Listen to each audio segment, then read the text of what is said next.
about to turn 42, and so naturally I'm contemplating the question. Yeah, Douglas Adams, never mind. I was going to say I'm contemplating the meaning of life, but really, I think I've got a pretty good handle on what the meaning of life is. So maybe what I'm really wondering is, what's the meaning of my life? See, here's what I've been thinking about. Why do we do the things that we do?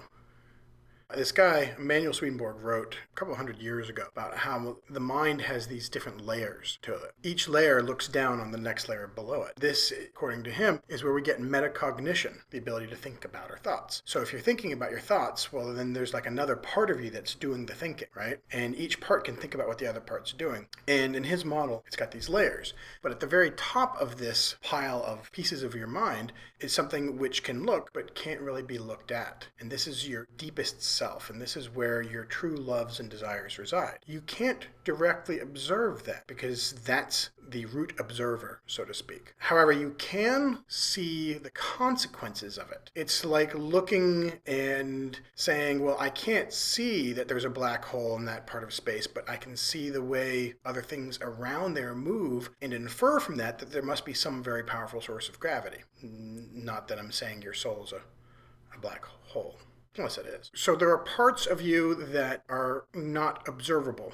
Notice I said parts of you. Let's talk about me. There are parts of me that I can't really observe, but I can sense their operation. And that part of me that drives everything else is that part that I can't observe. It's like the studies that have shown that what we think of as our conscious mind isn't really what's making the decisions, but rather it's what's rationalizing the decisions that our unconscious mind is making. Yeah, sort of a scary thought. There's a part of you that's deciding to do things, and then there's the rational part of you that comes up with an explanation for why you want to do that, and then you think, oh, I decided to do that, but you really didn't.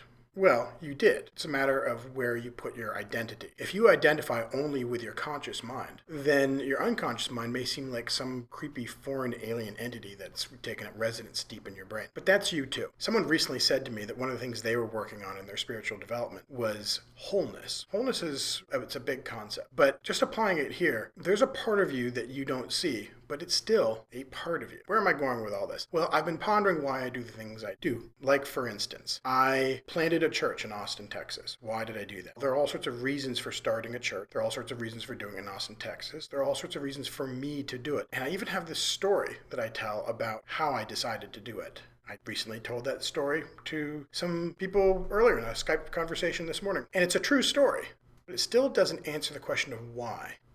I planted a church because I thought that the world needed another place where people could talk about and attempt to experience God, but in a way that wasn't already available. So a different kind of church, at least for this area. And I also wanted to create something that would add to the larger conversation of the new Christian movement, which I'm a part of. And so bringing in other perspectives by starting new churches was part of my motivation. But why did I want to do that? Like a toddler, I keep asking myself, why? But why? But why? But why? And in the end, I keep coming back to the same answer. I don't know. I just thought that would be a good idea. I just felt like it. It's just what I did. And I look back on my life and I realize I've accomplished a number of things that I set out to accomplish. And while a part of me says, well, you should feel pretty good.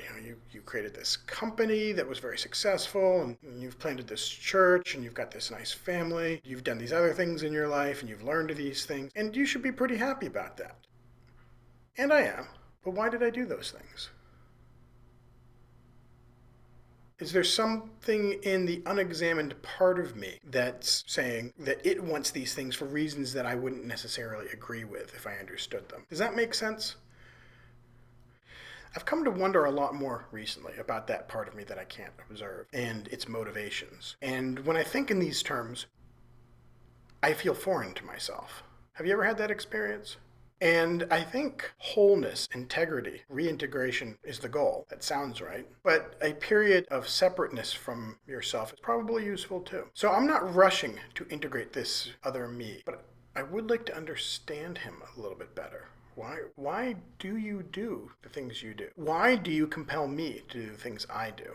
In therapy, typically, one way of exploring this deeper self is by going over events in your past life, asking yourself questions, telling stories, and constructing stories where you use specific events from your childhood, etc., as building blocks to come up with a rational explanation for sometimes irrational behavior. And I've done some of that. I think it's just stories, though. I set out hoping that I'd have some wise thing to say here, but I realized I don't have any answers. I just have questions. Why do you do the things you do? Let me know.